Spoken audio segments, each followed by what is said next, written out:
Bonsoir à tous et à toutes. Aujourd'hui dans cette vidéo, je vais vous expliquer pourquoi un yogi ou un être éveillé ne reste pas longtemps dans le Nadi Shushumna. Je vais vous expliquer ça en détail pour information, ce que je vais vous dire, je l'ai expérimenté parce que là en ce moment je suis en samadhi, sinon j'aurais pas découvert ce savoir qui est caché. Le dit de découvrir le savoir caché. Donc ma respiration est en état de suspension. Voilà. Et, euh, et donc, je vais vous dire ça en détail.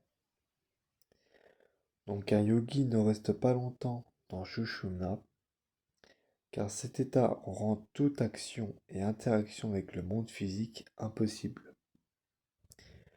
Pour vivre, agir et maintenir le corps biologique en vie, l'énergie doit nécessairement redescendre et circuler à nouveau dans Ida et Pingala.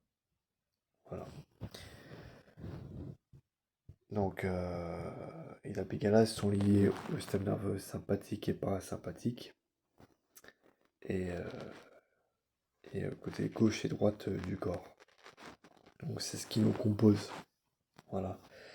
Et donc, on a besoin de ces deux énergies pour que notre corps physique soit stimulé, que ce soit les organes, les muscles, etc. Donc, on a besoin de ces deux polarités, parce que, comme je dis, c'est ce qui nous compose. Et, Et si elle n'existait pas, ben on n'existerait pas. on est- Si on n'avait pas, si on n'avait pas accès à Eden Pingala, on n'aurait pas de corps physique en fait. Voilà. Donc, donc voilà. Euh, donc,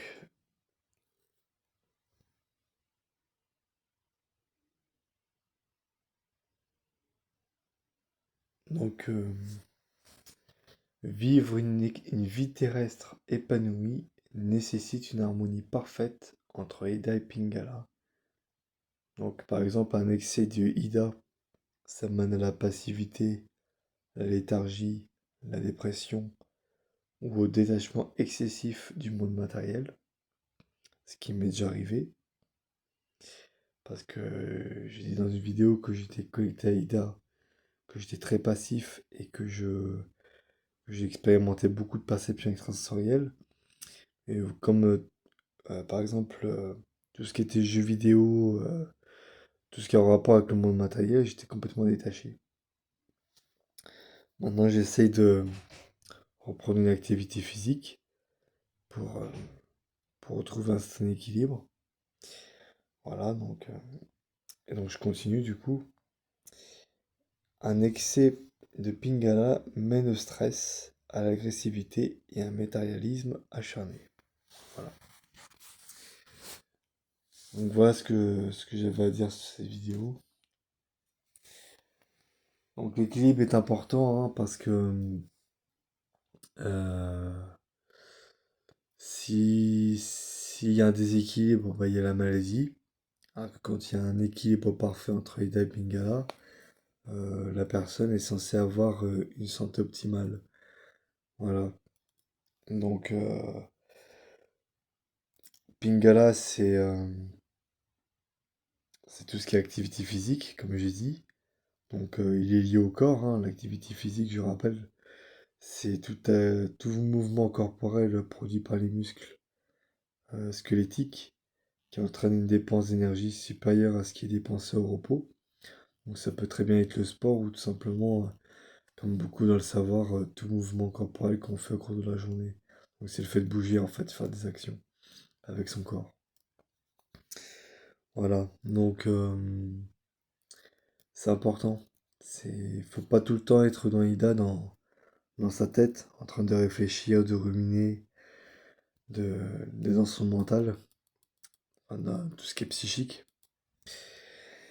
C'est important d'utiliser son corps aussi. C'est comme ça que vous pourrez trouver l'équilibre. Voilà. Voilà, donc c'est tout ce que j'avais à dire sur cette vidéo. Donc voilà, j'espère que cette vidéo vous aura instruit et plu. N'hésitez pas à mettre un like, à mettre dans les commentaires vos avis ou vos questions et à vous abonner à la chaîne pour ceux qui sont pas abonnés. Et sur ce, je vous dis à très bientôt pour une nouvelle vidéo.